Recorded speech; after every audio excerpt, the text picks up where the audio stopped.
बेदम हुए बीमार दवा क्यों नहीं देते? बेदम हुए बीमार दवा क्यों नहीं देते?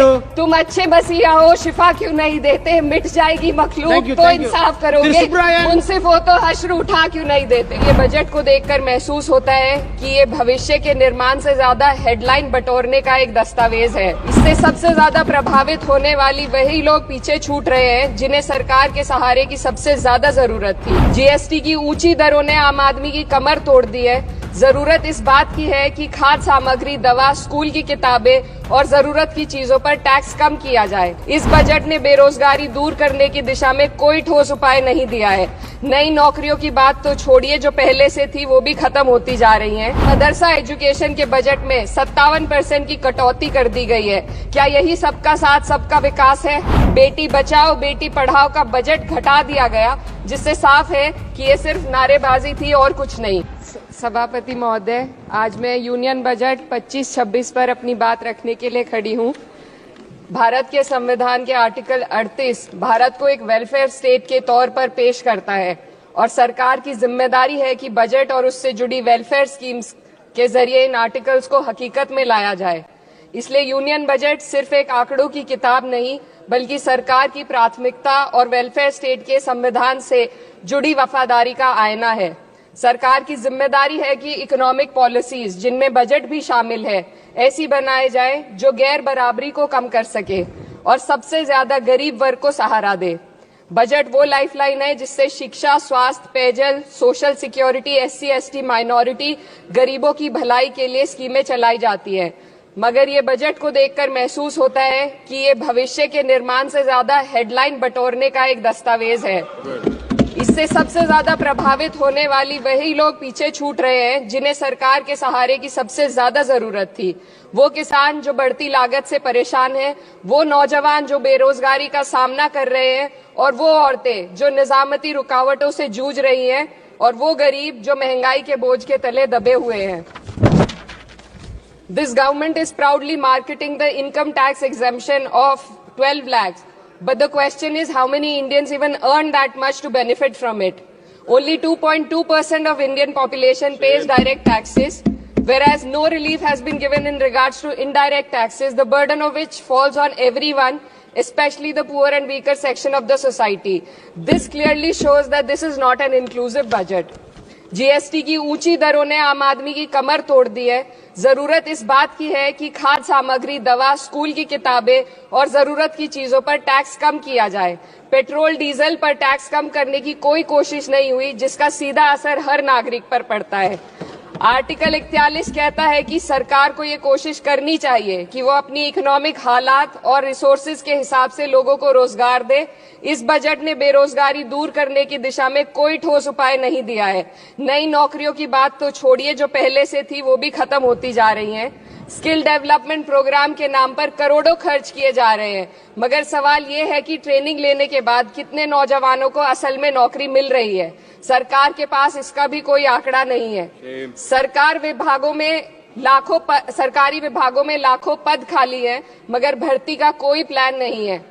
आर्टिकल 45, जिसके द्वारा सरकार की जिम्मेदारी है कि हर बच्चे को 6 साल की उम्र तक फ्री और जरूरी तालीम मिले, ताकि उनका बुनियादी तालीमी डेवलपमेंट सही से हो सके, जिसको संसद ने शिक्षा का अधिकार अधिनियम बनाकर और भी मजबूती दी थी, परंतु इसकी जमीनी हालत क्या है वो किसी से छुपी नहीं है। नगरीय क्षेत्रों में सरकारी स्कूलों में शिक्षक न होने की वजह से स्कूल बंद हो रहे हैं, तथा दूरस्थ ग्रामीण क्षेत्र के स्कूलों में टीचर ही नहीं पहुंच पा रहे हैं। सरकार कह रही है कि डिजिटल इंडिया और AI से तालीम का इंतजाम होगा, मगर जरा जमीन पर देखिए, उत्तर प्रदेश में सिर्फ 22% सरकारी स्कूलों में कंप्यूटर है। मेरे संसदीय क्षेत्र कैराना में कई सरकारी स्कूल शिक्षक न होने की वजह से बंद हैं, और मदरसा एजुकेशन के बजट में 57% की कटौती कर दी गई है। क्या यही सबका साथ सबका विकास है? इसी तर्ज पर अस्पताल हैं जहां पर डॉक्टर नहीं है। आर्टिकल 47 अच्छी सेहत और जिंदगी के स्टैंडर्ड को बेहतर बनाने की आवश्यकता पर जोर देता है।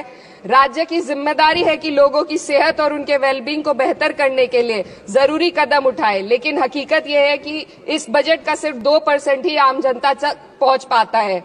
शामली जिले में 84 डॉक्टर की पोस्ट स्वीकृत है, मगर सिर्फ 29 डॉक्टर काम कर रहे हैं और गायनोकोलॉजिस्ट मात्र 1 है।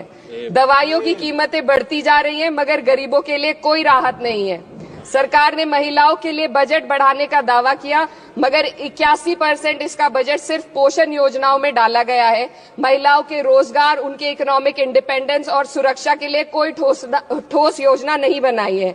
बेटी बचाओ बेटी पढ़ाओ का बजट घटा दिया गया, जिससे साफ है कि ये सिर्फ नारेबाजी थी और कुछ नहीं। किसानों की बदहाली हम सबके सामने है, लगातार चलती आ रही है। 2016 में कहा गया था कि 2022 तक किसानों की आमदनी दोगुनी होगी, मगर 2025 आ गया और एमएसपी पर कोई ठोस गारंटी आज भी दी नहीं गई है। गन्ना किसानों का बकाया अब तक नहीं मिल पा रहा है और तो और उत्तर प्रदेश में अभी तक गन्ना मूल्य भी तय नहीं किया गया है। डीएपी, यूरिया और खाद की कमी से परेशान किसान आज भी सड़क पर प्रदर्शन कर रहे हैं।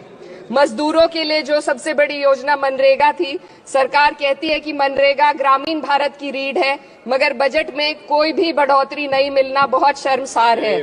औसतन 44 दिन का ही रोजगार मिल रहा है, जबकि स्कीम 100 दिन की गारंटी की होती है। भारतीय रेलवे देश के लोगों की जीवन रेखा है और इसी से यहाँ के लोगों की आर्थिक एवं सामाजिक जिंदगी चल रही है। देश के हर हिस्से को रेल कनेक्टिविटी से जोड़े जाना सरकार की कल्याणकारी नीति का हिस्सा है। मेरे संसदीय क्षेत्र कैराना के रेलवे से जुड़ी 2 मांगे लंबे समय से लंबित हैं। दिल्ली शामली सहारनपुर रेल लाइन का दोहरीकरण और पानीपत शामली मेरठ लाइन का सर्वे अति शीघ्र ही कराए जाने की बहुत पुरानी मांग को बजट में शामिल किया जाना चाहिए। देश भर में बिजली की दरें बेहद असमान है। उत्तर प्रदेश में ये दरें बहुत ज्यादा हैं। देश भर में एक समान बिजली दरें लागू करने का प्रावधान किया जाए। रिवैम्प योजना में हर घर तक बिजली पहुंचाने के लिए एलटी लाइन बनाने का प्रावधान भी जोड़ा जाए।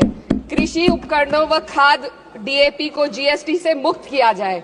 किसानों की एमएसपी की मांग को पूरा करने के साथ साथ उत्तर प्रदेश के किसानों को गन्ना मूल्य निर्धारण पिछले वर्ष से बढ़ाकर किया जाना बेहद जरूरी है। जनपद शामली व मुजफ्फरनगर को एनसीआर में तो शामिल किया गया है, परंतु वहां पर कोई विकास नहीं हुआ तथा उसको कोई भी लाभ नहीं मिला है। वहां के लोग सिर्फ प्रदूषण के बाध्यकारी नियमों से परेशान हैं, इसलिए दोनों जनपदों को एनसीआर की सीमा से बाहर किया जाना चाहिए। मेरे संसदीय क्षेत्र में मैं कुछ चीजें बजट स्पीच में ऐड करना चाहती हूँ। एक, ट्रॉमा सेंटर और जिला अस्पताल के अपग्रेडेशन की भी मांग है। जनपद शामली और सहारनपुर में एक महिला डिग्री कॉलेज खोला जाए। कैराना में जस्ट कंक्लूडिंग, यमुना नदी के घाट पर सौंदर्य कार्य का भी कार्य जोड़ा जाए।